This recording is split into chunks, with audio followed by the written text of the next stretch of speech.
forma que entramos. E que seja tudo, tudo, tudo para a tua glória, em nome de Jesus.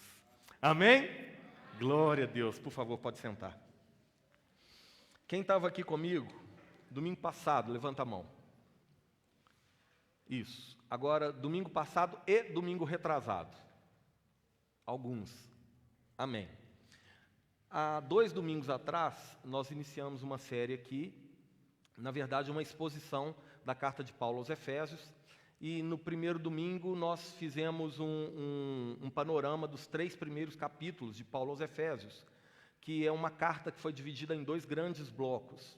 O primeiro bloco falando sobre doutrina, sobre a teoria da fé, sobre o que é o fundamento da nossa fé. Paulo vai falar sobre salvação, Paulo vai falar sobre o agir de Deus, Paulo vai falar sobre como nós somos transformados. E logo depois que ele conclui esse primeiro grande bloco, que vai do capítulo 1 até o capítulo 3, Paulo inicia no comecinho do capítulo 4 o segundo grande bloco dessa carta aos Efésios. Agora já deixando a parte teórica para trás e passando para uma aplicação de toda a teoria que foi apresentada aos Efésios. A gente acabou vendo naquele primeiro domingo um pouquinho do panorama da cidade de Éfeso, como que a cidade de Éfeso pensava em função da sua constituição, uma cidade portuária, uma cidade pagã, uma cidade idólatra, e esse tipo de comportamento pagão, idólatra, acabou influenciando a conduta das pessoas dentro da igreja. Agora, após fundamentar a fé cristã, Paulo começa a aplicar falando sobre unidade, o valor da unidade, a importância da unidade. E então Paulo vai falar sobre como preservar essa unidade, foi o que falamos lá no primeiro domingo. Então, após a orientação de Paulo sobre a fundamentação da fé, após a defesa de Paulo sobre a genuína unidade cristã, e após Paulo orientar sobre como preservar essa unidade, agora, Paulo começa a falar aos Efésios acerca dos dons. E aí foi o que a gente começou a falar na semana passada. E na semana passada a gente iniciou... Quando eu falo a gente, deixa eu só fazer um parêntese aqui. Eu não estou falando de mim na terceira pessoa não, viu? Eu não sou arrogante, não. Eu falo a gente porque eu não estou aqui pregando sozinho. Estou eu aqui, estão nossos irmãos da comunicação, a turma do diaconato, a turma do Kids, todo mundo que está aqui hoje servindo está colaborando para esse propósito. Eu não estou fazendo nada sozinho, amém? Então estou falando, estou falando do corpo que se move num bem comum, num propósito comum, que foi inclusive um pouquinho do que foi falado no domingo passado. Então, agora, Paulo vem apresentando os dons. Repare que foi o que dissemos na semana passada, os dons só foram apresentados aos Efésios, o propósito dos dons, a origem dos dons, desenvolvimento dos dons, só foram apresentados aos Efésios depois de Paulo ter feito uma defesa da unidade e de como preservar a unidade e de como essa unidade é construída a partir do fundamento da palavra. É uma escala, é uma série de degraus que corroboram para um bem maior. Na semana passada nós entendemos que inverter essa ordem, colocar os dons antes da unidade, ou colocar os dons antes da doutrina, é um risco para a igreja. Que os dons não podem e nunca deveriam ser exaltados antes do propósito comum da igreja, que é declarar quem é Cristo, através da sua unidade. Muitas vezes, algumas igrejas incorrem no erro de valorizar mais o dom do que a unidade, valorizar mais o dom do que a doutrina, do que a sã doutrina, a fundamentação na palavra. E assim acaba construindo uma falsa unidade, acaba construindo relacionamentos superficiais, pautados no benefício que um dom pode gerar para outra pessoa ou para um grupo de pessoas. Isso é um perigo, porque se a igreja não for fundamentada na palavra, construindo a sua unidade na palavra e o exercício dos dons firmados para o bem da unidade e da palavra, essa construção vai desabar. Isso nós vimos na semana passada. E na semana passada eu concluí a mensagem falando acerca da categorização dos dons, que tem um texto que corrobora com esse texto de Paulo aos Efésios, que está lá em 1 Coríntios 12, onde Paulo também trata dos dons e ele apresenta uma certa hierarquia. Em primeiro lugar, apóstolos; em segundo lugar, profetas; em terceiro lugar, mestres, e enfim, todo o restante dos dons espirituais apresentados ali aos coríntios. Eu estou correndo porque o nosso tempo é curto hoje. Mas estão aqui comigo? E aí, essa categorização que Paulo apresenta aos coríntios criou na nossa cabeça pós-moderna uma deturpação do que Paulo estava dizendo ali. Paulo não estava estabelecendo uma ordem de grandeza. Paulo não estava estabelecendo uma ordem de valor, dizendo que uma categoria de servos é melhor ou maior do que a outra. E nós concluímos na semana passada falando exatamente isso, e é como eu quero começar essa noite. Não existe um maior, um melhor. Não é porque um é apóstolo, porque o outro é profeta, porque o outro é pastor, porque o outro é evangelista, que ele tem prioridades ou premissas com relação aos outros. Não deve ser este o modelo de igreja que buscamos viver. Muitas vezes nós temos sido orientados a partir por esse viés, a valorizar mais o dom que a pessoa tem do que o propósito comum daquele dom. E muitas vezes, por causa desse ensino, algumas aberrações acabam surgindo. Quem nunca viu? Graças a Deus aqui não. Aqui não, porque o Mateus e o Dalton, eles ficam assim, orientando, acompanhando. Graças a Deus. Mas quem já viu ministro de louvor que chega na igreja de óculos escuros, passa pelo povo, não cumprimenta ninguém, não sauda a igreja com a paz do Senhor, não demonstra o seu carinho pelas pessoas, aí a hora que sobe no altar, chora, ajoelha. E aí, a hora que termina a ministração, desce de novo, passa pela igreja como se não estivesse vendo ninguém. Isso, pastores também fazem. Isso, profetas também fazem. Apóstolos também fazem. É no mínimo incoerente. Porque, conforme vimos na semana passada, e eu quero reforçar no dia de hoje, cada dom que nós recebemos, e é sobre isso que nós vamos falar hoje, o propósito dos dons, nós estamos seguindo aqui Efésios capítulo 4, viu, irmãos? Cada dom que nós recebemos, nós não o recebemos por mérito nosso, nós não o recebemos porque somos bons, nós não o recebemos porque somos bonitos, cheirosos, ou qualquer outra coisa desse tipo. Nós o recebemos por causa de um propósito maior. Na verdade, o propósito que o Senhor tem para com a sua igreja, que é o que a gente vai ver hoje. Então, ninguém que recebe de Deus um dom qualquer, e qualquer dom que seja, deve se sentir melhor do que o outro só porque recebeu aquele tipo de dom. Porque a outra coisa que a gente entendeu é que todo cristão recebeu dons. Todos, sem exceção.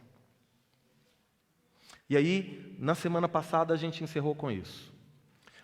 Que devemos parar de idolatrar as pessoas por causa dos dons que elas têm. Isso, ao invés de colaborar para a unidade da igreja, isso colabora para a separação da igreja. Isso cria grupos, isso cria nichos, isso cria guetos. Isso não une a igreja. Isso não faz com que as pessoas caminhem num propósito comum. Isso faz com que se crie preferências. Eu prefiro estar naquele dia com aquela pessoa, com aquela... Enfim, isso não nos torna igreja. Pode fazer com que a gente se torne tantas outras coisas.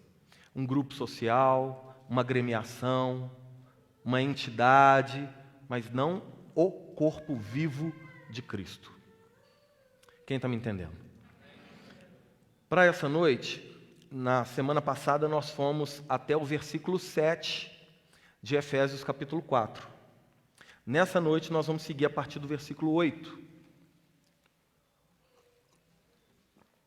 Efésios, capítulo de número 4, versículo de número 8. Eu espero que essa breve recapitulação sirva para que você que não participou conosco nas últimas 2 semanas compreenda o que está sendo proposto aqui. A carta de Paulo aos Efésios, ela tem uma espinha dorsal, ela tem uma ideia central, que é falar de unidade. que é defender a unidade do corpo de Cristo.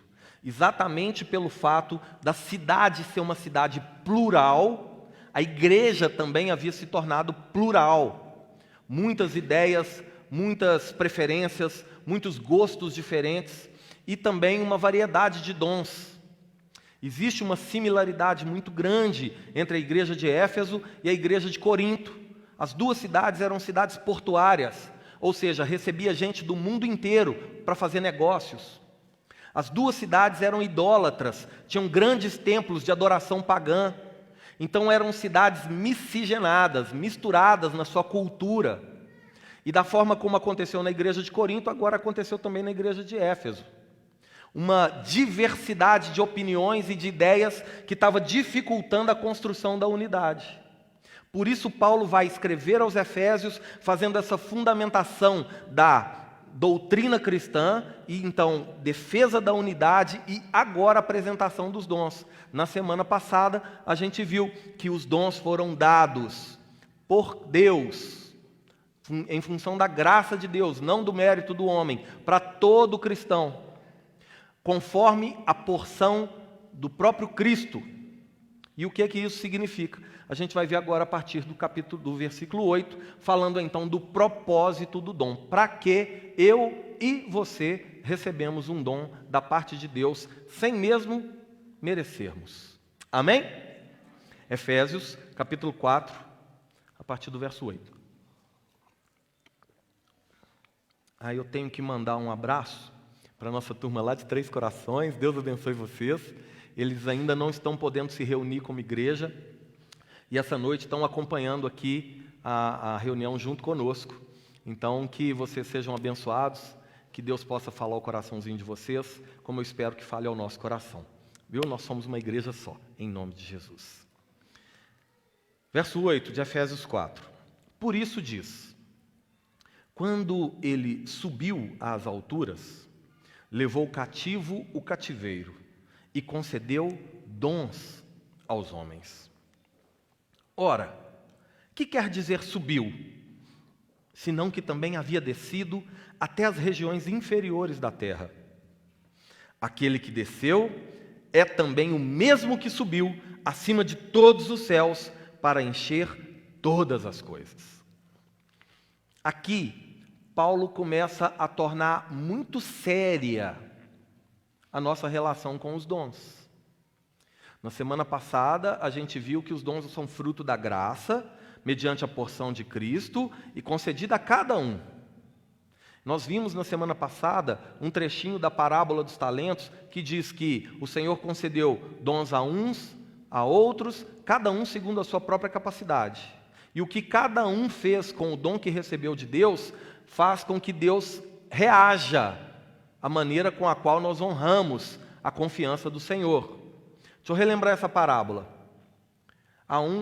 O Senhor saiu de viagem, convocando os seus servos, confiou a um 5 talentos, a outro 2 talentos e a um terceiro apenas 1 talento. A Bíblia diz, cada um segundo a sua capacidade. Aquele que tinha 5 talentos, granjeou outros 5. Quando o Senhor voltou, entregou 10 talentos ao Senhor. O Senhor olhou para ele e disse: você é um servo bom e fiel. Entra agora na alegria do Senhor. O segundo servo, que havia recebido apenas 2 talentos, pegou aqueles 2 talentos, granjeou outros 2 talentos, e quando o Senhor voltou, ele devolveu ao Senhor 4 talentos. O Senhor olhou para ele e falou assim: você é um servo bom e fiel. Entra agora na alegria do Senhor. Ou seja, a mesma coisa que o Senhor disse para aquele que tinha 5, devolveu 10. Ele disse para aquele que tinha 2, devolveu 4. Porque não é a quantidade que importa, e sim a fidelidade na hora de nos relacionarmos com a confiança do Senhor.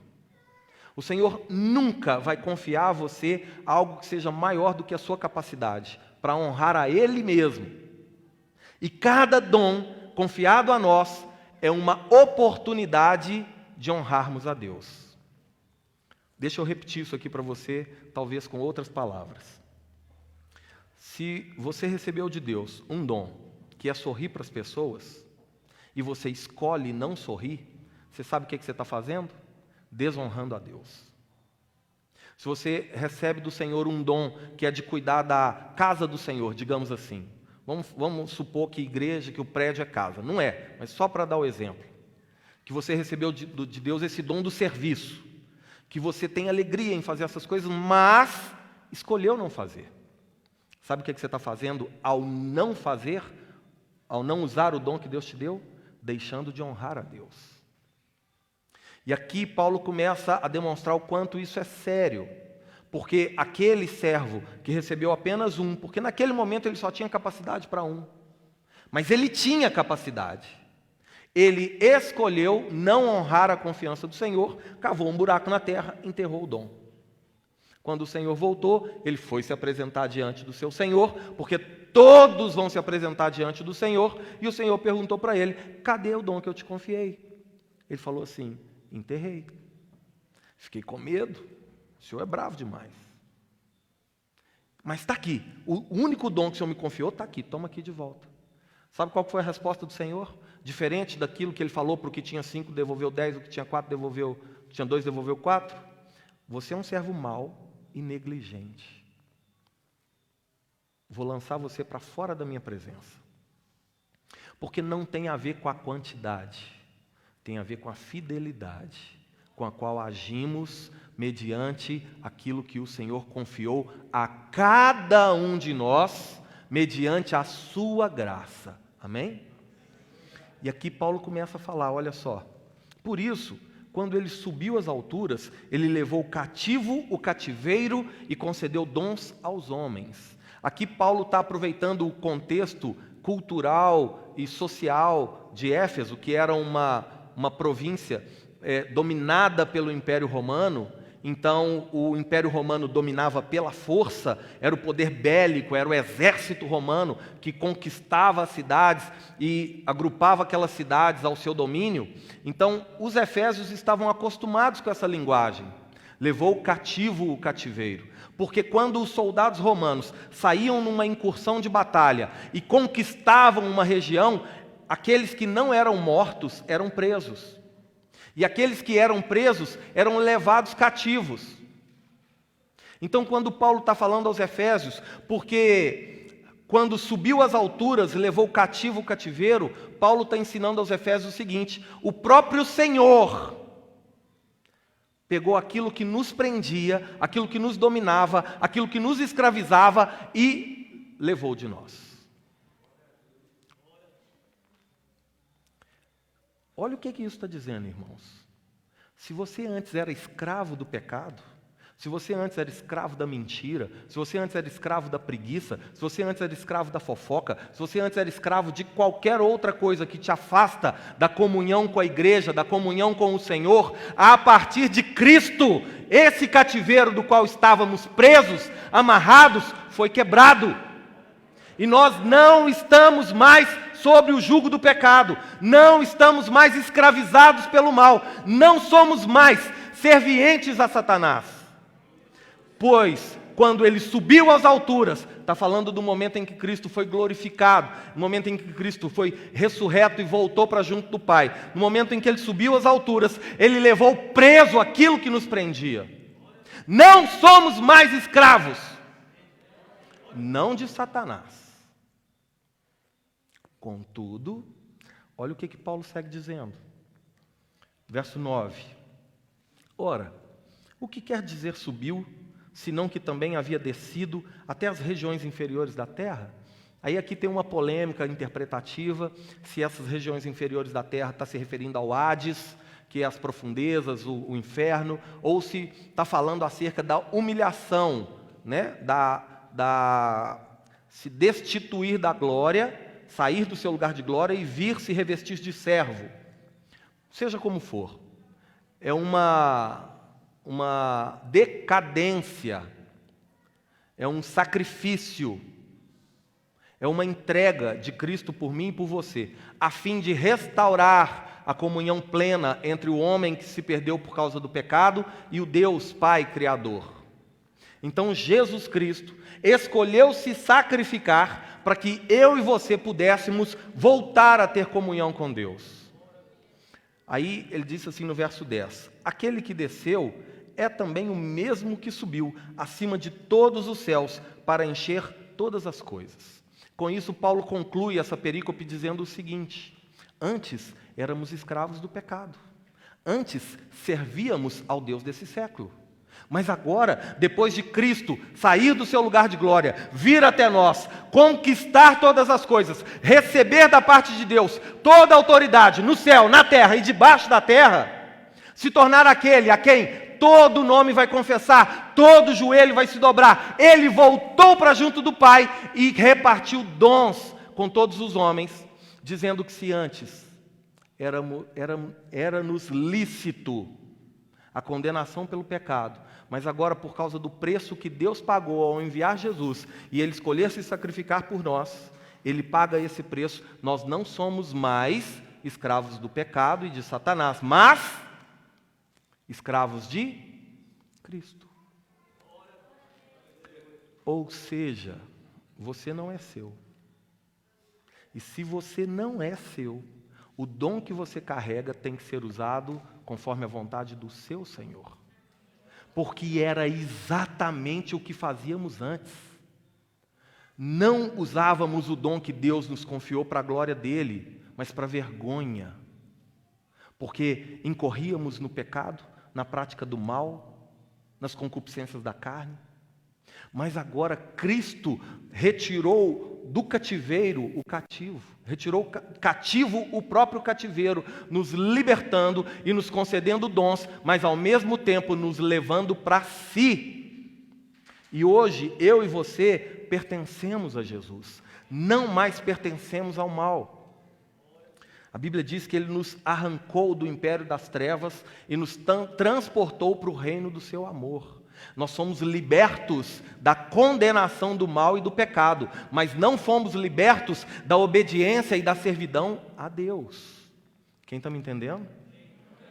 Olha porque é tão sério não devolver ao Senhor os dons e os talentos que Ele mesmo te concedeu. Olha porque é tão sério ficar sentado em cima do seu dom, ou cavar um buraco e esconder. Ninguém precisa saber que eu sei cantar. Não quero que ninguém saiba que eu sei pregar. Não quero que ninguém saiba que eu sei fazer isso, aquilo outro. Talvez já passou isso pela cabecinha de alguém? Se já, eu quero convidar você a nessa noite se arrepender desse pensamento e mudar de postura e se dispor ao Senhor, se dispor à obra de Cristo, ao reino de Deus. Amém? Glória a Deus. Então é isso que esse trecho do versículo 8 ao versículo 9 está dizendo. E é por isso que Paulo está batendo nessa tecla com os Efésios. A igreja de Éfeso, irmãos, estava sofrendo muito com divisões, estava sofrendo muito com a falta da disposição das pessoas em se entregarem verdadeiramente à sã doutrina. Porque, cá entre nós, venhamos e convenhamos, para ser crente, você precisa de disciplina. Para ser crente, você precisa de esforço. Porque o reino de Deus ele é tomado por esforço. Significa que você tem que domar a sua carne todos os dias. Você tem que dizer não para o pecado todos os dias. Você tem que mudar de mente e de postura todos os dias. Tem até um cantor que diz que todo dia o pecado vem. Não é verdade?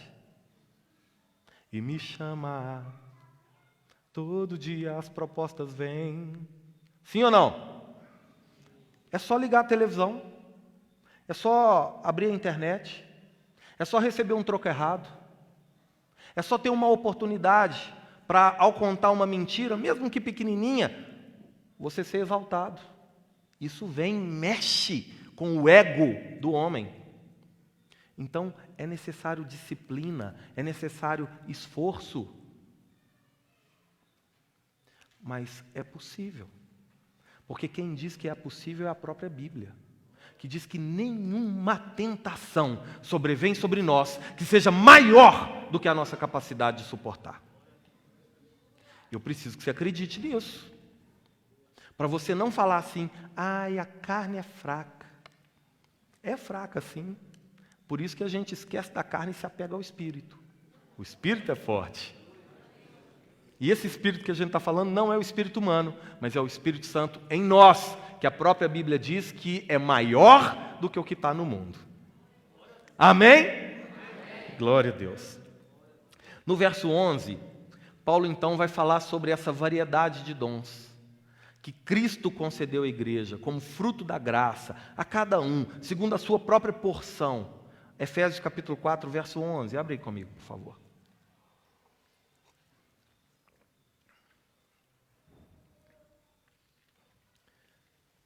Aí, e ele mesmo concedeu uns para apóstolos, outros para profetas, outros para evangelistas e outros para pastores e mestres. Aqui é a famosa lista quíntupla dos dons espirituais ou dons ministeriais, de acordo com a maneira que você for interpretar. Eu entendo que aqui o Senhor está apresentando funções a serem exercidas, desde o estabelecimento da igreja até a manutenção da sua igreja nessa terra.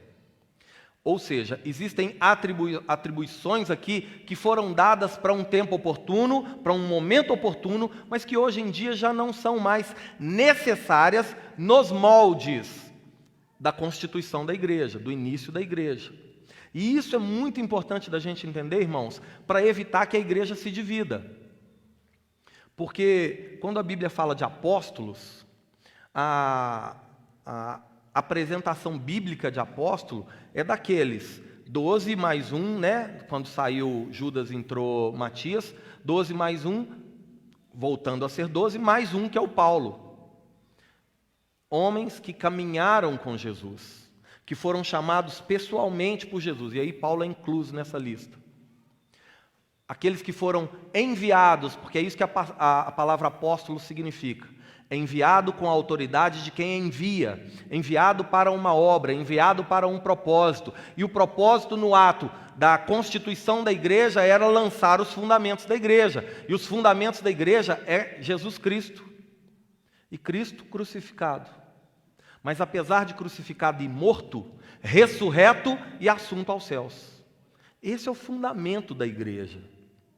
Isso é a rocha que estabelece a unidade da igreja. Quando Jesus e Pedro estão conversando e Jesus pergunta, quem é que o povo diz que eu sou? Aí, profeta, isso, aquilo. Não. Mas e você, Pedro? Não, eu digo que tu és o Cristo, é o Filho do Deus vivo. Jesus responde, olha, não foi sangue e nem carne que revelou você isso aí, mas o meu Pai que está no céu. E sobre essa pedra, tu és Pedro, e eu digo que é sobre essa pedra que a igreja será edificada. A pedra não é Pedro, mas é a revelação de que Cristo é o fundamento da igreja, que Jesus é o próprio Filho de Deus.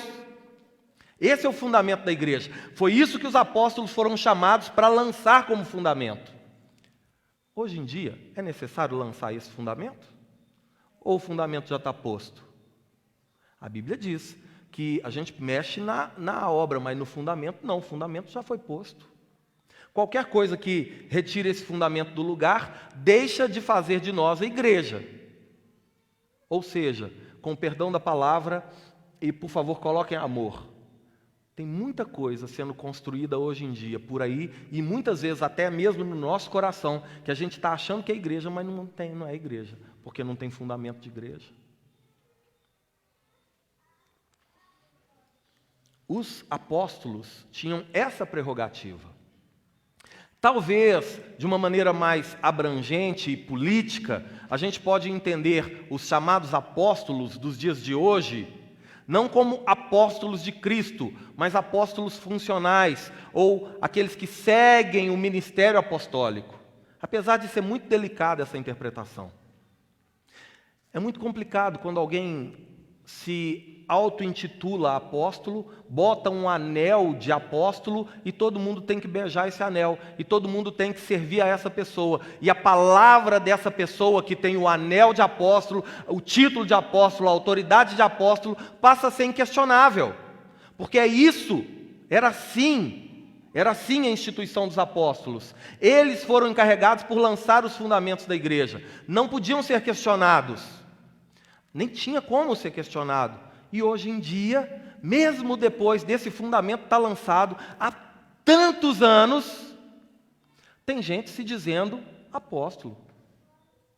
Autoridade inquestionável. Como assim, irmãos? Por que isso é importante para nós hoje em dia? Porque isso separa a igreja. Isso divide a igreja. Porque se tem um apóstolo aqui, tem outro apóstolo do outro lado da rua, quem está certo? E a vaidade no coração, muitas vezes, dos apóstolos, sobre quem tem mais igreja, quem manda mais, quem tem mais autoridade. Isso une igreja ou separa igreja?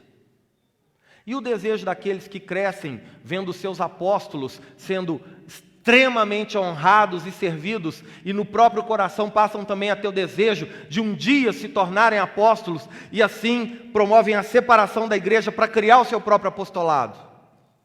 Foi Jesus que chamou? Olha, racha a igreja aqui porque eu vou fazer de você um apóstolo. No mínimo curioso e difícil de engolir. Então o apóstolo tinha essa prerrogativa. Era aquele enviado com o objetivo de lançar os fundamentos. Agora eu quero que você observe algo. E nós vamos ver isso nesses 5 dons ou 4 dons, eu vou explicar daqui a pouquinho. Sendo apóstolo, sendo profeta, sendo pastor, sendo mestre, evangelista, sendo o que for, todos eles têm um propósito comum. Por isso é uma variedade de dons para a unidade da igreja. Todos os dons corroboram num único propósito para declarar uma única e mesma coisa. O apóstolo, ele tinha que lançar os fundamentos. O fundamento da nossa fé cristã é Jesus Cristo. João diz que no princípio era o Verbo, e o Verbo era Deus, e o Verbo estava com Deus. O próprio Senhor Jesus é apresentado através da palavra, é a própria palavra, o Verbo que se fez carne. Logo, o propósito do apóstolo é apresentar a Cristo. Então, vem o profeta. No Novo Testamento, diferente do Antigo Testamento, profeta não é aquele que aponta o dedo e diz, eis que te digo. Profeta é aquele que tem a função, agora no Novo Testamento, de declarar a palavra profética, de apresentar aos homens não mais as revelações já dadas por Deus, por intermédio dos seus apóstolos que vieram lançar os fundamentos, mas agora de apresentar essas revelações que já foram dadas. Isso se torna igualmente importante nos dias de hoje, para quê? Para a gente aprender a parar de correr atrás de profeta. Não pode aparecer um aí falando que revela CPF, tchum! Sai aquele monte de gente para ir atrás. Teve um aqui em Varginha esses dias para trás. Eu peguei 2 ovelhas da Lagoinha lá. Tiraram foto, me mandaram. Oh, meu Deus. Mas, irmãos, toda vez que a gente corre atrás do dom do outro, a gente não está correndo atrás do Senhor, mas atrás daquilo que o Senhor pode fazer por intermédio daquele dom. É idolatria. Quem está me entendendo? Então, desculpa te dizer assim, tão na lata, mas muitos de nós estamos idolatrando homens, porque tem um dom.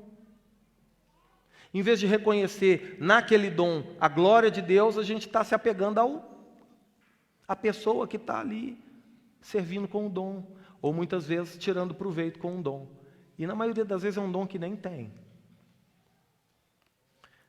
Para de correr atrás de profeta. Esse modelo profético do Antigo Testamento, de receber diretamente de Deus e compartilhar ao povo, na Antiga Aliança era assim. Isso, a partir do Novo Testamento, deixa de ter necessidade, porque toda e qualquer revelação que eu e você precisamos para viver a vida de forma que agrada a Deus, já está na palavra. Amém, igreja? Não é necessário nenhuma vírgula além da Bíblia para mim e para você. Não é necessário buscarmos fora da palavra de Deus nenhum tipo de entendimento ou revelação. É o próprio Espírito Santo. João disse, o próprio Espírito Santo, que foi deixado aqui por Cristo no momento da sua ascensão aos céus, ficou com função de nos ensinar todas as coisas e nos fazer lembrar de tudo aquilo que Ele já havia nos dito. Então, se você tem que pedir algum entendimento para Deus, o entendimento correto a se buscar é acerca do que a palavra está me ensinando, do que a palavra está me dizendo, do que a palavra está me orientando. Amém? Como o apóstolo, o profeta também aponta para a palavra. Semelhante modo, o evangelista.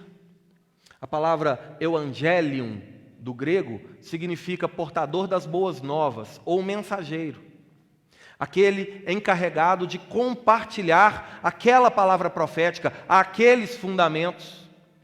O evangelista continua atuando na vida da igreja até hoje, porque o propósito maior de um evangelista é usar os seus dons para arrebanhar as pessoas para Cristo, que é o bom pastor.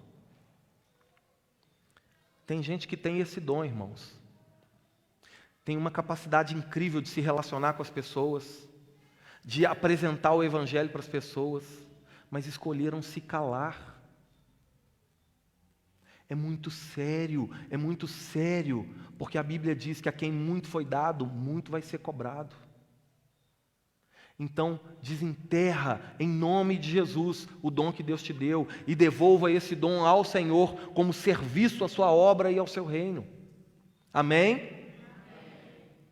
Então, o evangelista, conforme o profeta e também o apóstolo, está diretamente ligado à palavra. Quais são as boas novas? Qual é a boa notícia para o homem nos dias de hoje? É que apesar do coronavírus, apesar dos R$600, apesar de toda e qualquer dificuldade que a gente possa estar vivendo, existe uma oferta de arrependimento, perdão e salvação para nós, através de Jesus. Essa é a boa notícia que você tem que contar para as pessoas. Não é que aprovou os R$600 dele, não. Para com isso. Não é que... Outro dia eu vi um vídeo de um prefeito de uma cidade, eu esqueci agora, ele falando assim: eu quero dar uma ótima notícia para você.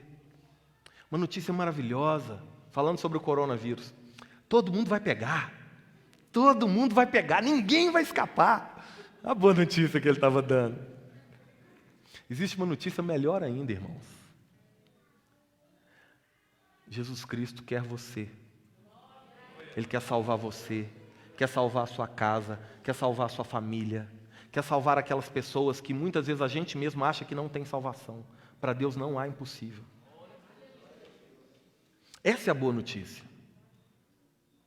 Agora, esse discurso está embasado na palavra. Logo, o evangelista aponta para palavra. É uma variedade de dons que tem um propósito comum. Aí entra aqui na questão do pastores e mestres, ou pastor e mestre. Tem uma interpretação, eu corroboro de alguns colegas que entendem assim também.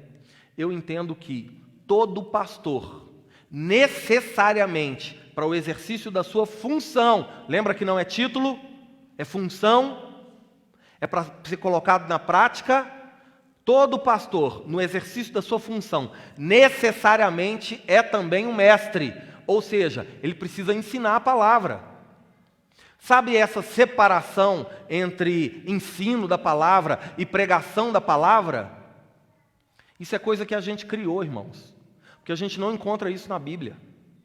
Se a gente seguir o nosso modelo maior, que é Jesus Cristo, em todo o tempo que você vê Jesus interagindo com o povo, está dizendo: Jesus ensinava, Jesus ensinava, Jesus ensinava. E mesmo quando os apóstolos começaram a se reunir para pregar a palavra, Pedro, Paulo e os outros, olha a pregação de Pedro e Paulo, falando das grandezas de Deus, falando da sã doutrina, falando dos fundamentos da fé. O que é isso? Ensinando a palavra.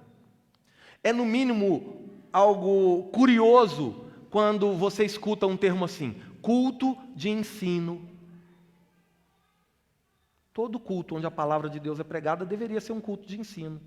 E a gente não deveria fazer essa distinção entre pregação e ensino da palavra. Afinal de contas, o que adianta você sair de uma reunião, sair de um culto onde a palavra é exposta e não entender nada da palavra? O que adianta? Não, o culto foi top, voou até cadeira hoje. Aí alguém vira para você e pergunta: ei, e o que Deus falou contigo? Ah, não sei que deu um arrepio. O que isso edifica a igreja, irmão? O que isso muda a história da sua vida? Lê 1 Coríntios 14. Paulo está falando lá, ele está falando de dons no capítulo 12, ele recheia falando de amor no capítulo 13 e volta a falar de dom no capítulo 14.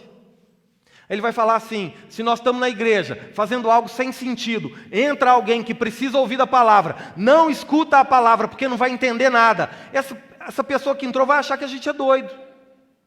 E a gente é, né? Mas não vai entender nada. Não vai, por não ter entendido, não vai se arrepender, e por não se arrepender, não vai buscar por perdão, não tem salvação.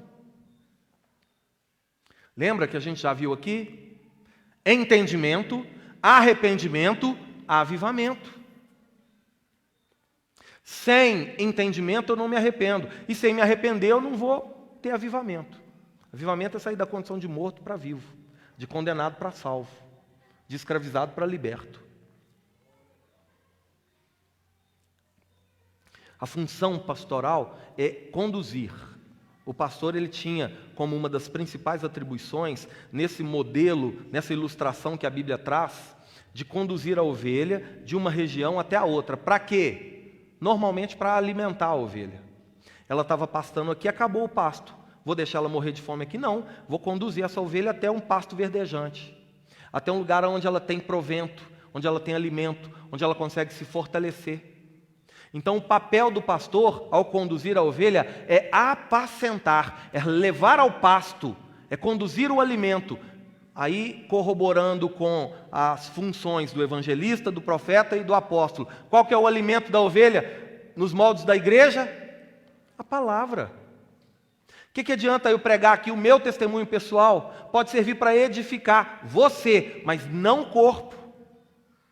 E o meu testemunho também, ele não serve para construir fé salvadora no seu coração. A minha opinião pessoal não salva você. Logo, a principal função do pastor é compartilhar da palavra.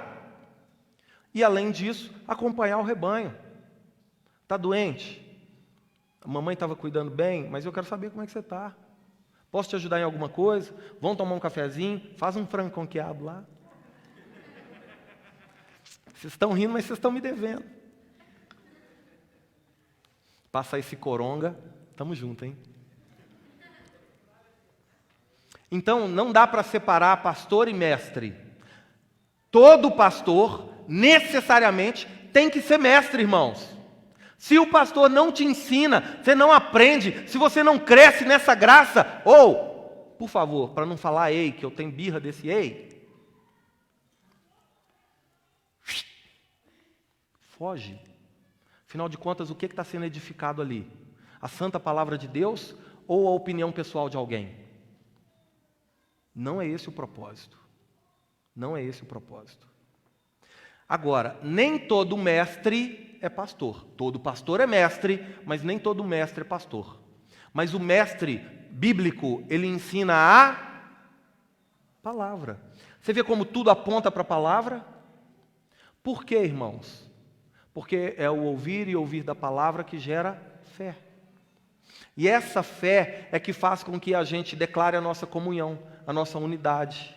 É essa fé que faz de nós filhos de um mesmo Pai. É pela fé. É essa fé que cria a unidade da igreja. Como proposta de Paulo ao falar aos Efésios e apresentar os dons, conforme estão sendo mostrados aqui, é mostrar para os Efésios que eles são filhos de um mesmo Pai, porque Éfeso era uma cidade que idolatrava Artemis, que era a deusa da maternidade, mas Éfeso era conhecido como a cidade órfã. Paulo está falando de paternidade, ao falar que a fé nos faz filhos de um mesmo Pai. O Deus Pai, Criador de todas as coisas. Agora, o que faz com que essa fé seja real em nós? A palavra, por isso cada dom dado à igreja. Estão aqui comigo? E com isso, Paulo conclui a apresentação dos dons. Esses dons de Efésios 4:11, eles edificam a igreja, ao invés de separar.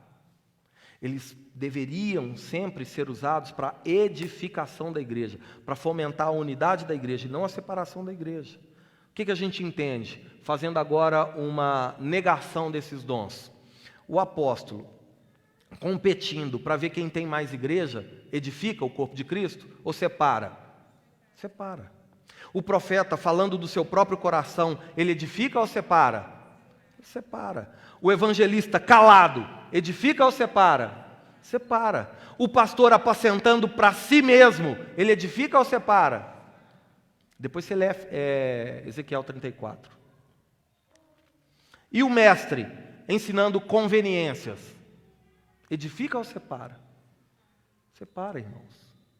Se o dom não for usado conforme o propósito que Deus deu, ao invés de cumprir o objetivo, que é unir a igreja, vai separar a igreja. É por isso que a gente vê hoje em dia tantas igrejas fracas, tantas igrejas que não têm unidade. Qualquer perrengue que passa, a igreja dissolve. Não tem fundamento para se agarrar. Não consegue confiar porque não foi ensinada para isso. Irmãos, o mestre ensinando conveniência é a pior coisa que existe. É alguém deixar de pregar a verdade por interesse pessoal. Você sabe o que a Bíblia diz sobre isso? Aquele que manipula a fé do outro para um bem próprio, para um bem comum, é considerado feiticeiro pela Bíblia.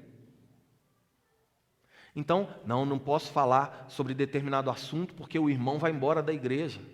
E se ele for embora da igreja, eu vou perder o dízimo dele. Eu lembro de um caso do pastor Jeremias, é o pastor da 8ª Presbiteriana de Belo Horizonte, um homem que eu admiro muito pelo testemunho, pela obra que Deus tem edificado através da vida dele. Numa classe de mentoria que eu estava participando, ele contou a história de um irmão, muito bem de situação, que chegou para ele e falou assim: ô pastor, é o seguinte, você pode parar de falar desse assunto aí, desse tal assunto aí, não lembro mais o que era, porque se você continuar falando isso aí, eu vou embora dessa igreja aqui. E o meu dízimo é o melhor dessa igreja. Aí sabe o que ele respondeu? Então és tu, Satanás. Leve embora essa miséria daqui, está impedindo essa igreja de prosperar. Agora eu te pergunto, tem que ter coração para isso, sim ou não? Na maioria das vezes, infelizmente, o que acontece é se distorcer os princípios da palavra para agradar todo mundo. Teve um momento nas Escrituras em que os discípulos chegaram para Jesus e falaram assim: Jesus, deixa eu falar para o senhor uma coisa, o mestre, olha só, aqui a palavra está muito dura, o povo está indo embora. Sabe qual foi a resposta de Jesus? Vocês não vão também não? Jesus era mineiro, gente. Mas vai com eles. Não gostou da palavra não? É a palavra do meu pai. É do meu pai. Eu só falo o que eu ouvi meu pai falar. Eu só faço o que eu vi meu pai fazer. Não concordou não? Então é porque você não é da parte deles aqui, do meu pai. Irmãos, amigo de verdade é aquele que fala para você o que você precisa ouvir, não o que você quer ouvir. Quem fala para você o que você quer ouvir é quem está interessado em alguma coisa que não seja você. Viu, meninas? Fiquem atentas. Igreja do Senhor Jesus, fique atenta. Abre o coração só para a palavra, mesmo que essa palavra num primeiro momento amargue. É esse o propósito mesmo. O confronto que a palavra gera em nós é para nos impedir de continuar vivendo confortavelmente no pecado. O propósito da palavra, irmãos, é nos despertar, nos sacudir e nos fazer mudar de postura, a arrepender. Arrepender é mudar de mente, é mudar de postura, é mudar de atitude. Você não pode sair daqui e continuar com o seu dom enterrado.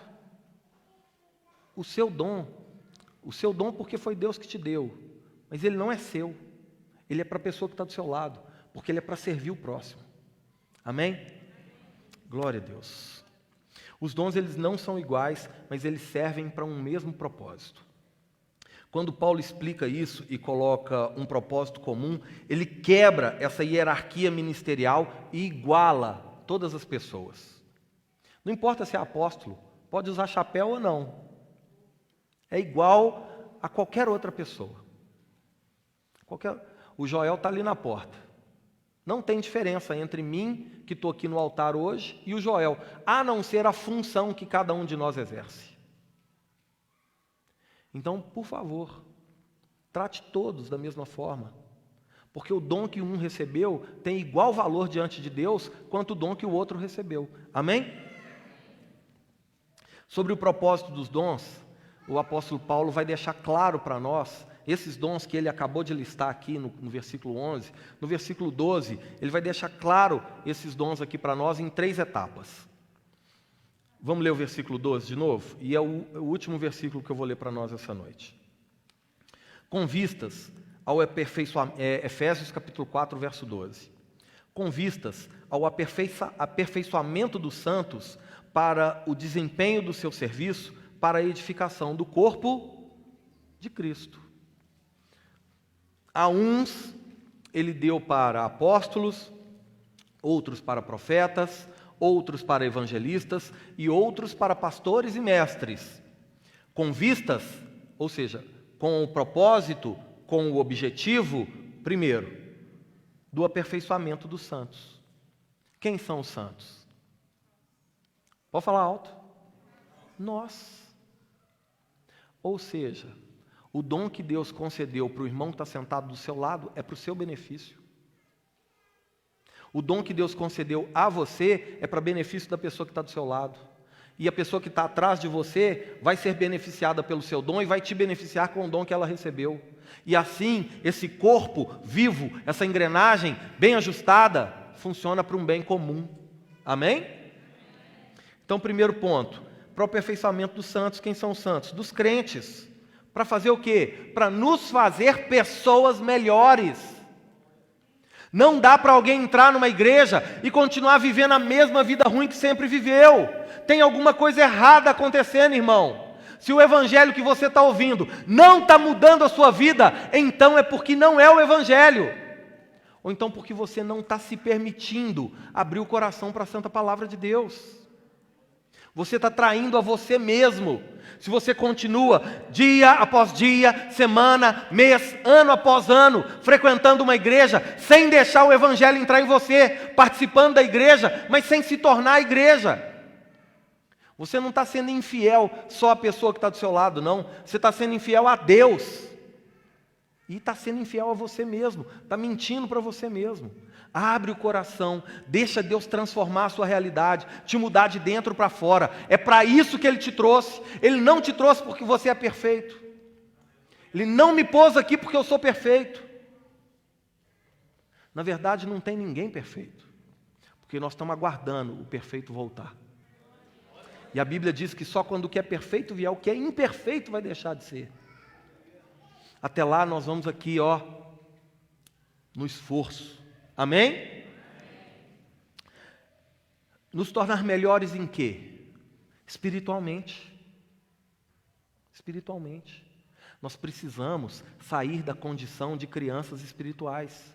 Lembra de 1 Coríntios capítulo 3? Paulo chega para a igreja, Corinto e Éfeso, muito parecidas as cidades. Paulo chega para eles e fala assim, olha, quando eu estive aqui, eu dei leite para vocês.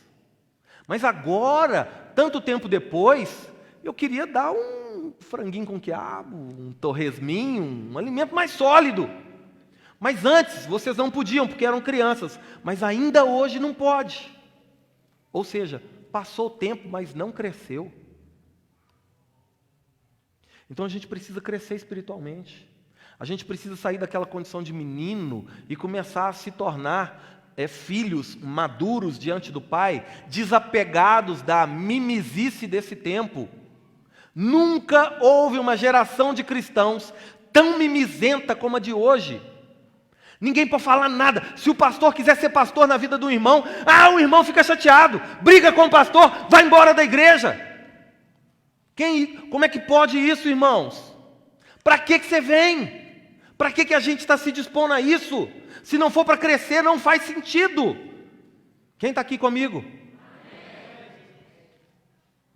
Toma a lambada que você precisar tomar, mas cresce em nome de Jesus. Para de correr atrás da pirotecnia gospel dos dias de hoje. Para de correr atrás de celebridade cristã. Para de correr atrás de revelador de CPF. Volta para a palavra. É a palavra que alimenta, é a palavra que sustenta, é a palavra que faz crescer. Além de crescer espiritualmente, a gente também precisa se tornar uma pessoa melhor socialmente. Olha o testemunho. Olha o testemunho. Tanto tempo de igreja. Alguém olha para você, você está lá no risca-faca lá.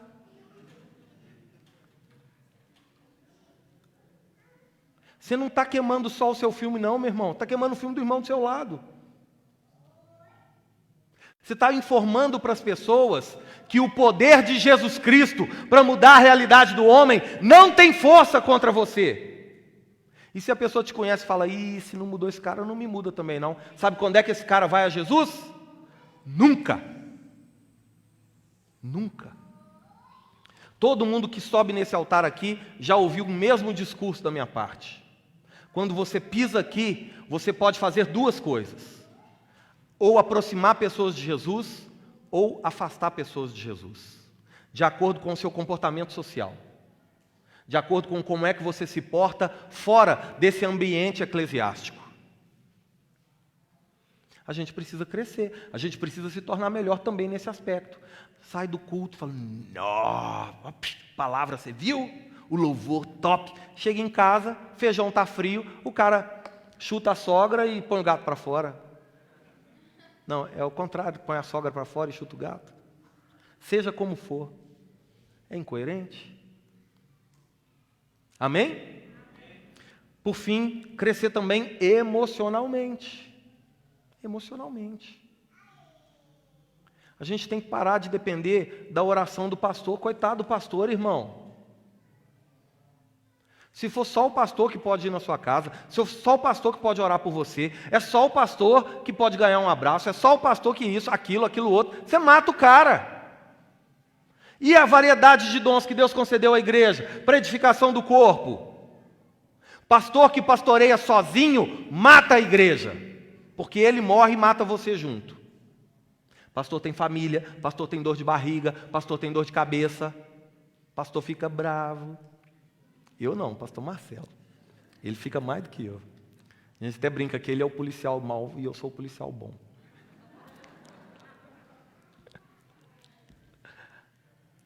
Mas o que eu estou querendo dizer com isso?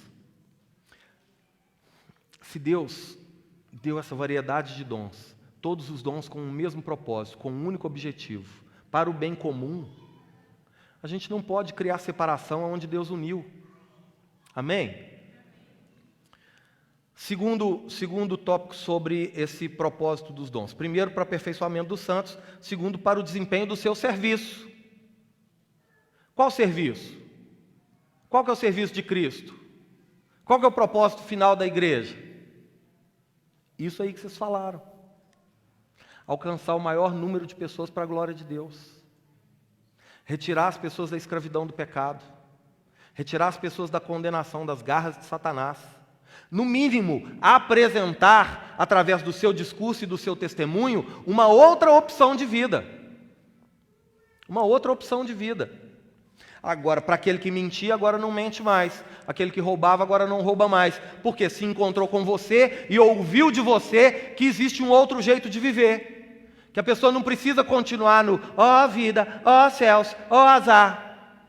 Tudo é contra mim. Todo mundo é contra você mesmo, meu irmão. Só tem um que é por você. É Deus. E se Deus é por nós, quem será contra nós? Amém? Então, para o nosso desempenho no seu serviço, esses dons, esse aperfeiçoamento, essa melhoria como pessoas, que a unidade que o serviço dos dons oferecem, proporcionam, nos fazem nos tornar uma pessoa melhor no desempenho do seu serviço. Isso é para o nosso engajamento como servos. Posso fazer um desabafo?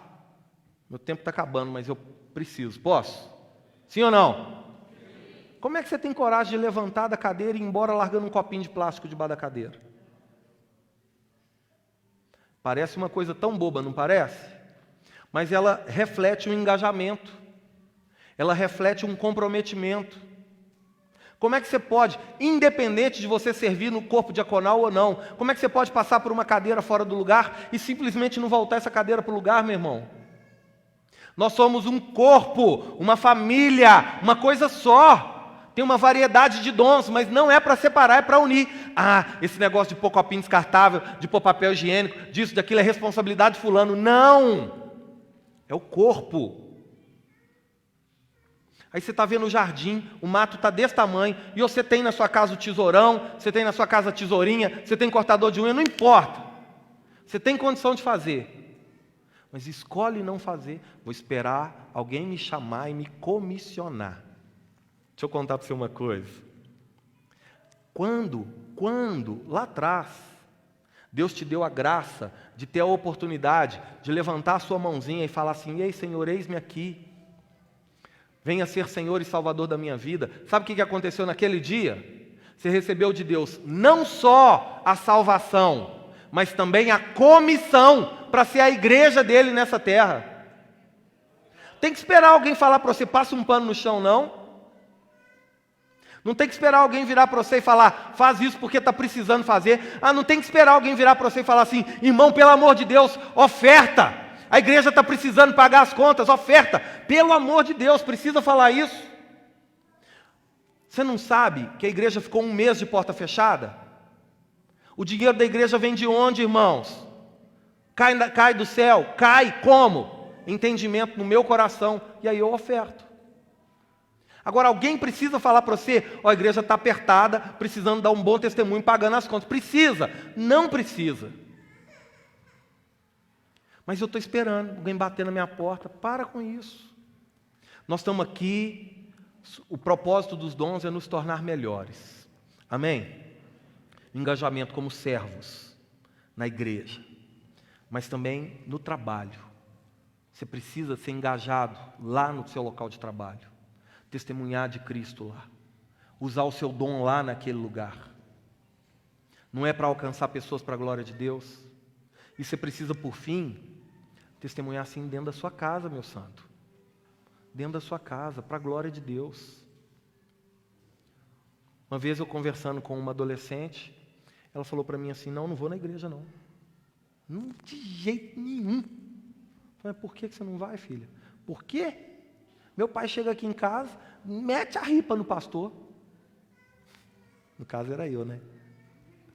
Meu pai chega aqui, fala mal de tudo e de todo mundo. Ele e minha mãe, uma brigaiada terrível. Sorte que não era aqui na igreja de Varginha não, tá? Era na igreja de BH. Nem de Três Corações. Mas como é que você vai ganhar os seus se o testemunho não corrobora? Amém? Terceiro e último ponto, então, sobre o propósito dos dons. Primeiro a gente viu para o aperfeiçoamento dos santos, segundo para o desempenho do serviço, terceiro e último para a edificação do corpo de Cristo. É para a construção de uma nova realidade, de uma mentalidade oposta à mentalidade desse mundo caído. O dom que recebemos de Deus tem por objetivo levar pessoas, inspirar pessoas, motivar pessoas a viver uma nova história, viver uma nova vida. É mostrar para as pessoas que existe um outro jeito. Amém? E isso a gente tem que fazer sem distinção de lugar, de dia ou de horário. Eu sou crente até domingo, 8h30. Passou de 8h30, que é o horário de terminar o culto, aquele incircunciso daquele pastor passou do horário. Misericórdia, vai me fazer perder meu ônibus. Eu sei que eu estou errado, irmãos, peço perdão a vocês. Só que tem coisa que a gente precisa mudar. A gente precisa aprender a estabelecer quais são as prioridades da nossa vida.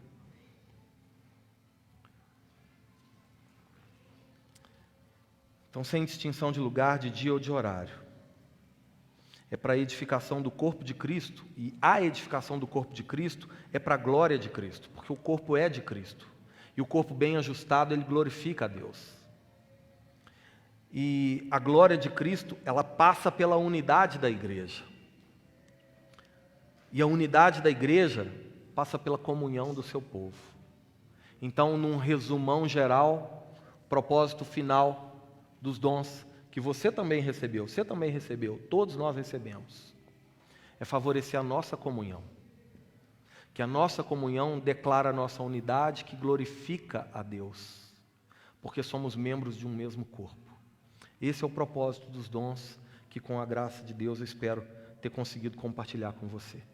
Amém? Comunhão não é quando uma pessoa acerta. Comunhão é quando o corpo acerta. Comunhão é quando você se dispõe a usar o dom que Deus te deu. A nossa unidade revela a nossa comunhão e glorifica a Deus. Amém? Por favor, fica de pé no seu lugar.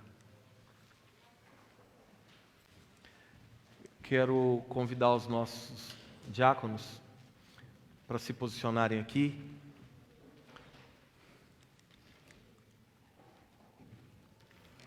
Antes da gente cantar essa canção,